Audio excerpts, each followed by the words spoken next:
What are the best camera settings for sunrise photography? Hi, welcome to my YouTube channel. I'm McEvoy, photographer, blogger, and all things at the Photography Explained podcast. This week I'm not talking about photographing buildings. I'm doing something completely different, and why not? Because I love photographing sunrises. I tend not to photograph buildings at sunrise because clients don't ask for them, but if I'm on a holiday I might go and find a nice building and photograph it. But this is more about the best camera settings for sunrise photography, as the title says. So, do you want to take great sunrise photos? Well, why wouldn't you? I love doing them. It's one of my favourite things to do. So, I'm going to tell you in the blog post what the best camera settings are, and then I'm actually showing you some of my photos. Yep, 5 of my sunrise photos and the settings that I use to get them. Okay, so what are the best camera settings? Aperture f8 or f16.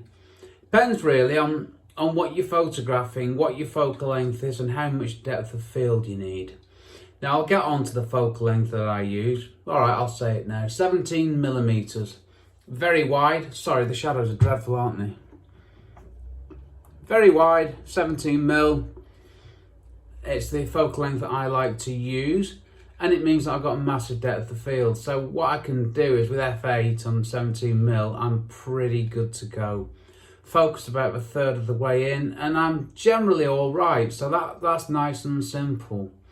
Shutter speed. Well, sorry, I was going to say, if I need more depth of field, if I've got something right in front of me and I want that in focus and the background, of course, because I'm photographing the sunrise and nobody wants an out of focus sun.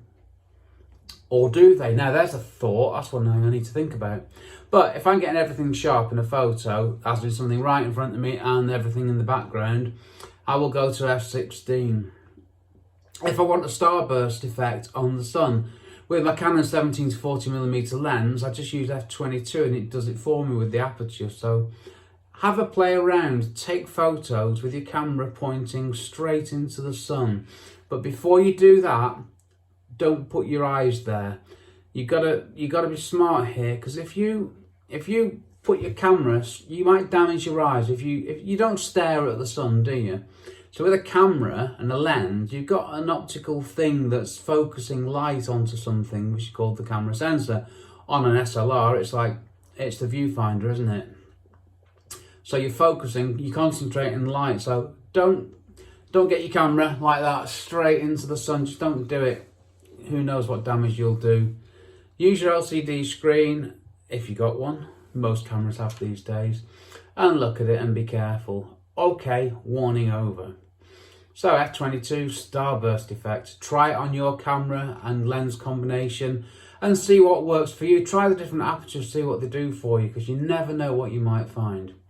Shutter speed, well, it depends. I'm not that bothered really, because I'll look for a faster shutter speed if I've got fast moving clouds and I want to freeze them. But if I've got things moving in a photo on a slow shutter speed, I'm quite happy with that, because my camera's on a tripod. It's always on a tripod, so I like movement in photos. Movement of clouds, trees blowing in the wind. It flattens out seas, it makes rivers go silky smooth. So if anything, I will look to get a slower shutter speed, but I've got the lowest ISO of 100, which I'm coming on to next. And I've got f8. I might stop down to f16 to get an even slower shutter speed. You never know. Okay, camera mode AV. I pick the aperture, the camera picks the shutter speed. The ISO has already been set at 100, which I've already forgotten to cover twice. ISO 100, that's the lowest native ISO on my Canon 6D. The lower the ISO, the higher the quality. Yes, it is that simple. The higher the ISO, the higher the chance of getting noise and other digital bad stuff, as I like to call it. So I go with ISO 100. Shutter speed's not a concern. My camera's on a tripod, so I can. So I'm using AV mode. I select the aperture, the camera selects the shutter speed for the exposure with the ISO chosen. That's exposure triangle done in one sentence. File format, I shoot in RAW, not JPEG. I export photos out in JPEG to give to other people, because most people can't open RAW files. Simple. White balance, I use auto white balance. Well, I'm shooting in RAW, so I can change it afterwards. You know, you get those presets like cloudy and sunny and shade and all that. Shooting RAW, you can pick them afterwards, so why would you bother doing anything other than auto and sorting it out later? I know you should get stuff right in camera, but let's get real here. The more help from technology I can get, it just works for me. Auto bracketing. I take 3 photos, 1 the correct exposure, 1 2 stops overexposed, 1 2 stops underexposed, and I chuck them together in Lightroom and it works a treat. Check out the blog post for more on that, because there's a nice little example there of one of the photos that feature in the blog post. Back button focus. I focus and I take the exposure at a separate time. So I'm taking more than 1 photo, but I'm taking them of the same thing.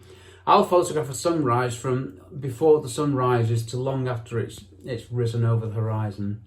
So I want to be focused in the same place, but my metering is going to change. So focus using the F on button on the back of the camera, and then I press the self timer.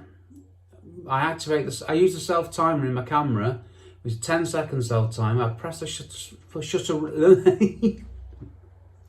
I press the shutter release button gently. 10 seconds later, the camera takes 3 photos, but it's taking the exposure the time the photos are taken, but the focus hasn't changed. That's why I do it, and that's how I get my focus bang on. Yeah, my camera's on a tripod, self-timer set to 10 seconds, and the focal length is as wide as you want to get. I use 17mm on my Canon 17mm f4. 17 to 40mm f4L lens. See, this is what happens when I try to ad-lib rather than reading my carefully written blog post. And at the end of the blog post, which you can get to at rickmcavoyphotography.com, there's 5 photos and the camera settings. I'd like to turn my camera on and show you now, but it's all going to go wrong if I do. So I've got a photo of a sunrise in Santorini, one from the Greek island of Paxos. Now, check out my website, Paxos Travel Guide. It's all about that Greek island. Then I got a sunrise view of Navarone Bay on the wonderful Greek island of Rhodes. I've got a sunrise at Cap Negret and a sunrise scene in Altea in Spain. It's an interesting choice for me, really, that I've gone with them rather than the things I tend to photograph a lot more of. Okay, that's it. Want to buy some gear? Click on the links at the end of this post. They're affiliate links and I get a commission. You don't pay any more. Amazon get a bit less and we're all happy, aren't we? And then I tell you what else you can read that's related. The exposure triangle explained. What are the best sunrise locations in Rhodes? There's mentions of my 2 travel websites. Photosofsantorini.com, paxostravelguide.com. And finally, my splendid Photography Explained podcast, which has its own website. Wait for it, photographyexplainedpodcast.com. Right, I'm done. Thanks for joining me on my YouTube channel. I hope you come back to have a look at something else that I'm talking about. Want to subscribe? Why not? Then you'll get a little notification when I publish something, which tends to be on a Monday afternoon at 3 p.m. like this one. So thanks for watching. Stay safe. Take care. Cheers from me, Rick. Now the awkward bit when the release doesn't work on my this thing here.